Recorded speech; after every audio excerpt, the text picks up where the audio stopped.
Excuse me দিদি, একটু side দিন তো। আমি সাইড দিব কেন?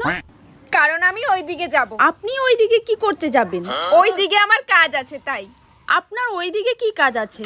আশ্চর্য তো, ওইদিকে আমার কি কাজ আছে সেটা আমি আপনাকে কেন বলতে যাব?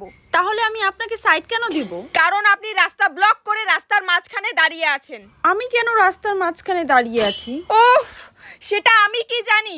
আপনি জানেন না, তাহলে আপনি আমাকে সাইড দিতে কেন বললেন? হে ভগবান, কারণ আপনি রাস্তার মাঝখানে দাঁড়িয়ে আছেন।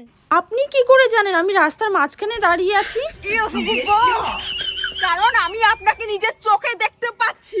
আপনি আমাকে নিজের চোখে দেখতে পারছেন, তাহলে আমি আমাকে নিজের চোখে দেখতে পারছি না কেন? আরে আপনি আপনাকে আয়না ছাড়া কি করে দেখবেন? তাহলে আপনার কাছে কি আয়না আছে? কোথায় আয়না? আমার কাছে আয়না কেন হতে যাবে? আমি নিজের চোখে দেখছি, চোখে। হ্যাঁ, আপনার কাছে নিজের চোখ কেমন করে আছে? তোর কোথাও সাইড দেওয়ার দরকার নাই, তুই এখানেই থাক। আমি এইখানে কেন থাকবো? তা তুই যেখানে খুশি সেখানে যা। আমি যেখানে খুশি সেখানে কেন যাব?